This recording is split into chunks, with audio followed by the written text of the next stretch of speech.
Assalamualaikum warahmatullahi wabarakatuh. Halo, apa kabar teman-teman? Semoga semua sehat dan dijauhkan dari musibah pandemi ini, amin. Alhamdulillah kita bisa bertemu dan bisa sharing di via virtual ini. Semoga apa yang akan kita sharingkan dan bahas ini bermanfaat bagi teman-teman, amin. Mungkin sedikit saya akan memperkenalkan diri. Perkenalkan, nama saya Alfi, mahasiswa ITB FPP UMM angkatan 2016.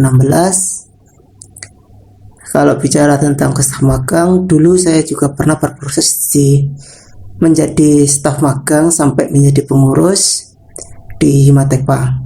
Jadi sama kita teman-teman. Oke, ada beberapa hal yang perlu saya sharingkan ke teman-teman menurut perspektif saya terkait materi Himatekpa. Langsung saja, yang pertama yaitu terkait dengan Himpunan Mahasiswa Teknologi Pangan adalah lembaga eksekutif di tingkat jurusan atau program studi. Kalau teman-teman bisa lihat tentang apa yang saya tadi sampaikan, sebenarnya semua sudah dijelaskan melalui Surat Keputusan Rektor nomor 154 tahun 2006 tentang pokok-pokok ketentuan pembinaan lembaga kemahasiswaan di Universitas Muhammadiyah Malang pada bab 8 tentang himpunan mahasiswa jurusan atau program studi, yaitu yang menjelaskan tentang kedudukan, tugas, dan fungsi. Di situ teman-teman bisa melihat dan sebagai referensi teman-teman. Oke, saya akan jelaskan. Himatekpa atau Himpunan Mahasiswa Ilmu dan Teknologi Pangan FPP UMM ini merupakan lembaga eksekutif tertinggi di tingkat jurusan yang langsung dibina dan dibimbing oleh Wakil Dekan 3 di bidang kemahasiswaan. Jadi Himatekpa ini merupakan satu-satunya organisasi atau himpunan yang ada di jurusan ilmu dan teknologi pangan. Jadi nggak ada yang lain. Sementara apa sih arti dari lembaga eksekutif? Nah, kalau teman-teman bisa saya jelaskan sedikit. Maksud dari lembaga eksekutif atau eksekutif di sini yaitu sebagai penerapan dalam pelaksanaan kegiatan-kegiatan yang akan menunjang keilmuan dan keprofesian mahasiswa. Jadi lembaga eksekutif di sini adalah merupakan lembaga yang mengeksekusi atau sebagai pelaksana. Dan yang dimaksud pelaksana di sini adalah pelaksana kegiatan-kegiatan yang akan menunjang keilmuan dan keprofesian teman-teman. Jadi nanti teman-teman akan difasilitasi di sini di himpunan jurusan ini. Namun kegiatan yang pengurus adakan atau laksanakan atau Himatekpa laksanakan ini mempunyai dasar. Jadi bukan seenaknya sendiri ketika membuat sebuah program kerja atau melakukan sebuah kegiatan, itu ada dasarnya, yaitu dari kebutuhan atau aspirasi mahasiswa dan persetujuan dari pembina lembaga kemahasiswaan yang berpacu dari pedoman pembinaan kemahasiswaan yang menjelaskan bahwasannya lembaga kemahasiswaan merupakan wadah pengembangan implementasi Tridharma perguruan tinggi yang dibentuk dan dibina sesuai dengan peraturan yang berlaku di UMM. Jadi kegiatan-kegiatan atau program kerja yang dilaksanakan Himatekpa dasarnya dari sini. Seperti itu. Untuk pembuatan kegiatan-kegiatan atau kita sebutnya sebagai program kerja Himatekpa dalam satu periode yang teman-teman mungkin sudah sebagian besar teman-teman ikuti, itu merupakan fasilitas teman-teman Himatekpa yang disediakan buat teman-teman ikuti untuk mengembangkan soft skill di bidang keilmuan dan keprofesian sesuai dengan jurusan teman-teman. Mungkin teman-teman sudah pernah mengikuti kegiatan seperti kuliah tamu, seminar-seminar, kajian, factory visit, pelatihan membuat produk. Setelah itu berwirausaha, ada kompetisi keilmuan ITB, Bina Desa, dan bahkan pelatihan HACCP. yang mana sesuai dengan lingkup jurusan. Jadi ketika membuat program kerja, semuanya itu harus sesuai dengan lingkup jurusan. Namun bukan berarti yang di non jurusan itu atau di luar dari keilmuan dan keprofesian itu tidak boleh dilakukan. Tetap boleh diadakan.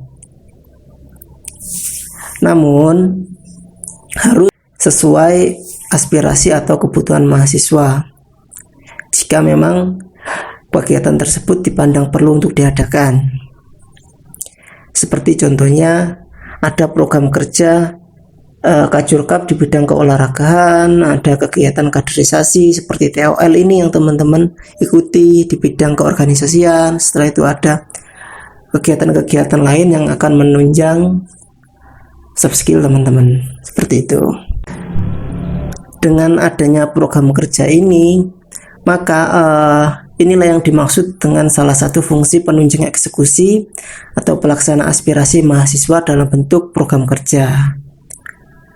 Namun ada hal lain juga terkait fungsi penunjang eksekusi atau pelaksana aspirasi mahasiswa di lingkungan jurusan.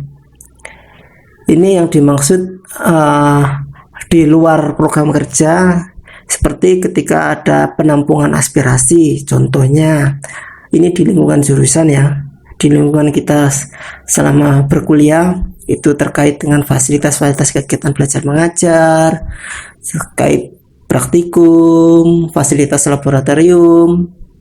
Nah, hal ini juga nanti akan dibahas oleh teman-teman, ditampung aspirasinya oleh bidang terkait seperti bidang organisasi dan infokom. Jadi bukan hanya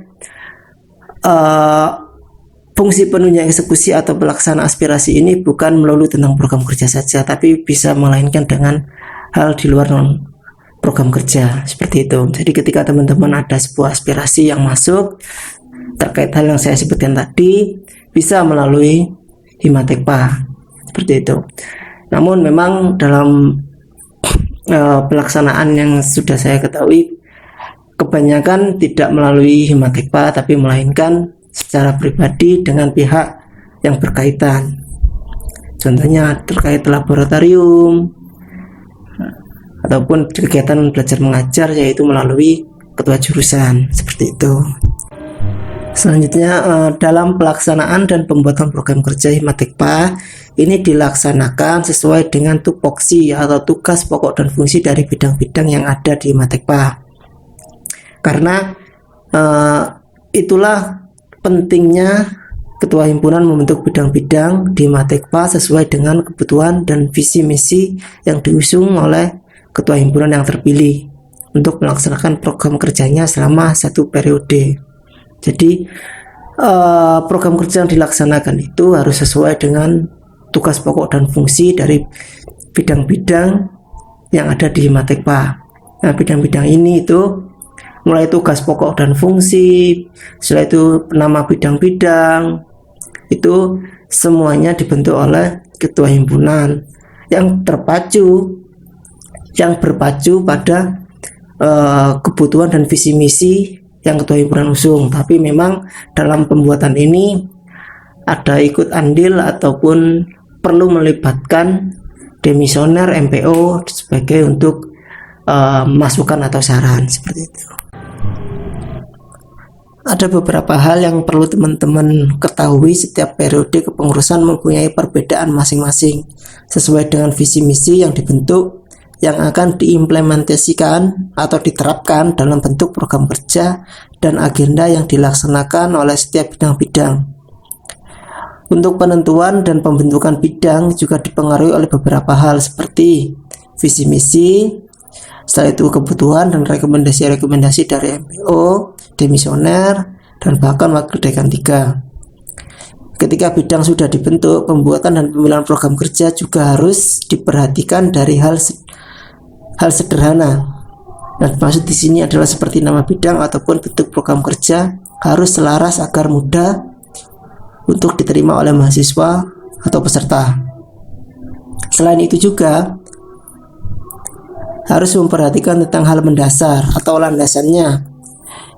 Kalau landasan dalam berorganisasi di Matekpa ini, kalau biasanya ketua himpunan referensinya itu ada ADART, setelah itu panduan pedoman mahasiswa Tridharma Perguruan Tinggi, dan program-program kemahasiswaan dari Dikti yang sering dibahas dan disampaikan oleh Wakil Dekan 3 dalam musyawarah. Selain itu juga nanti ada tugas pokok fungsi bidang, seperti itu.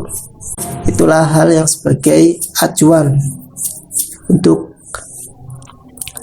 pemilihan atau pembuatan program kerja. Tadi sudah sedikit membahas tentang program kerja. Nah, program kerja ini kan dilaksanakan atau dibuat oleh bidang-bidang. Mungkin teman-teman juga sudah mengetahui bidang-bidang yang ada di Matekpa itu ada apa saja. Seperti ada bidang umum yang terdiri dari ketua himpunan, wakil ketua himpunan, sekretaris 1 dan 2. Selanjutnya ada bendahara umum. Di setiap posisi ini mempunyai tugas pokok fungsi masing-masing dan berbeda-beda. Selanjutnya ada bidang-bidang di bawahnya, seperti ada bidang organisasi, ada bidang infokom, ada bidang iptek, ada bidang kewirausahaan, ada bidang pengmas, ada bidang minat bakat. Di sini yang mempunyai program kerja masing-masing dan berbeda. Dan ini semuanya tujuannya, setiap bidang mempunyai program kerja ini adalah untuk saling melengkapi untuk mencapai tujuan dari visi misi ketua himpunan. Sementara untuk pembentukan tupoksi dari bidang-bidang khususnya, ini sudah punya acuan. Alhamdulillahnya di Matekpa ini dari periode sebelumnya dan sebelumnya lagi, atau dari demisioner sebelum-sebelumnya yang menjadi pengurus, ini sudah mempunyai tupoksi yang alhamdulillahnya sampai sekarang dibuat sebagai referensi, patokan ataupun acuan. Namun bukan berarti kita harus sama, bukan seperti itu, tapi bisa dikembangkan, bisa ditambahkan atau bisa dikurangi. Nah, tinggal bagaimana setiap periode ini mempunyai visi masing-masing, mempunyai visi misi masing-masing, dan mempunyai kebutuhan masing-masing, sehingga mulai dari bidang dan program kerja dan tupoksi itu bisa ditambahkan atau bisa dirubah seperti itu. Namun harus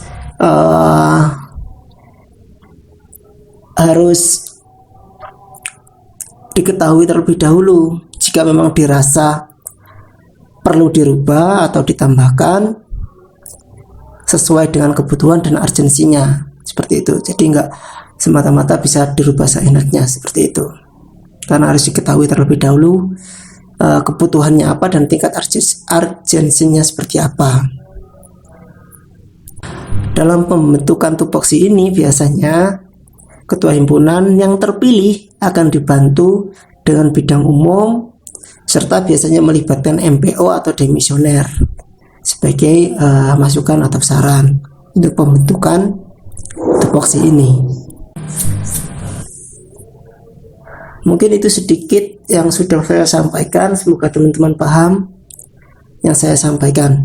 Selanjutnya saya akan menjelaskan terkait tentang struktural dan alur pengambilan kebijakan. Dalam sebuah organisasi, khususnya Matekpa, pasti ada yang namanya sebuah struktural dan juga pengambilan kebijakan. Hal ini yang jelas dibentuk dan disepakati oleh bidang umum yang melibatkan MPO dan demisioner. Namun yang perlu diketahui, alur pengambilan kebijakan tertinggi diputuskan oleh ketua himpunan. Di sini saya akan sedikit menjelaskan terkait struktural, mungkin dari pengertian terlebih dahulu. Arti sederhana yang menurut saya mungkin bisa teman-teman pahami, struktural atau dari kata lain struktur, yaitu saling berkaitan dan saling berhubungan dengan adanya sebuah susunan. bisa dari paling tinggi hingga paling rendah, dan bisa paling atas sampai paling bawah.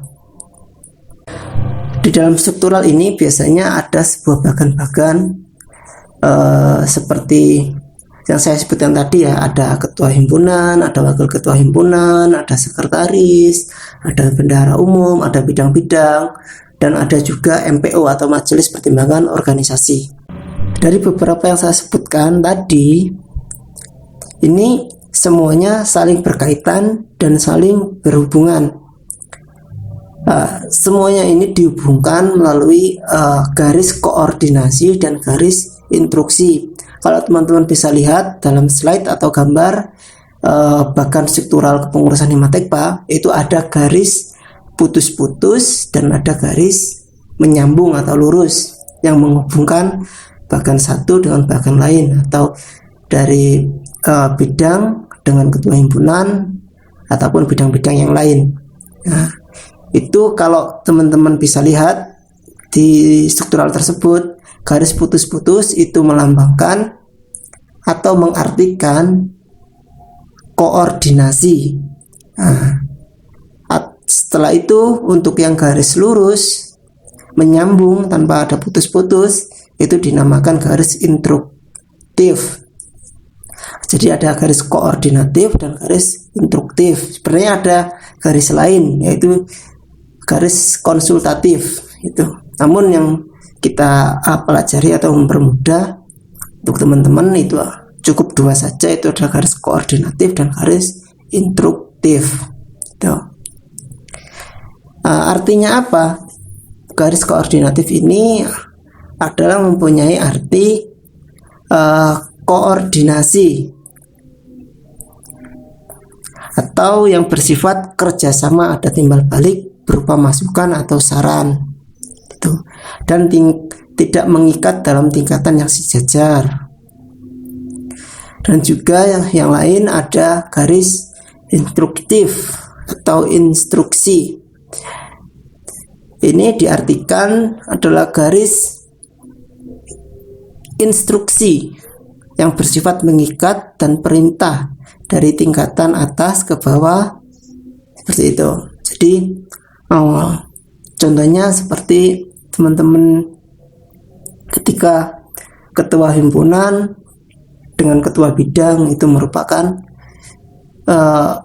ketika teman-teman bidang melaksanakan sebuah program kerja adalah merupakan permintaan atau instruksi dari ketua himpunan, seperti itu. Nanti saya akan jelaskan tentang contoh-contohnya, akan saya jelaskan atau saya kasih contoh tentang garis koordinatif dan garis instruktif. Berkaitan dengan yang tadi saya jelaskan, yaitu garis koordinatif dan garis instruktif, itu kalau dalam struktural kepengurusan, tata letak bidang-bidang dan garis-garis yang saya sebutkan tadi sangat berpengaruh dalam pengambilan kebijakan. Tetapi tetap dalam pengambilan kebijakan secara umum dipegang oleh ketua himpunan. Yang kalau teman-teman lihat di bagan mempunyai garis instruktif ke semua bidang dan tata letaknya tertinggi atau di atas. Di lain itu juga ketua himpunan juga mempunyai hak prerogatif atau hak istimewa dalam pengambilan keputusan atau instruksi. Selain itu juga teman-teman jika lihat ketua himpunan juga mempunyai garis koordinatif, yaitu ke MPO atau majelis pertimbangan organisasi, yang artinya dalam kebijakan yang diambil oleh ketua himpunan harus melalui pertimbangan masukan dan saran dari MPO jika memang dipandang perlu dan bersifat urgensi.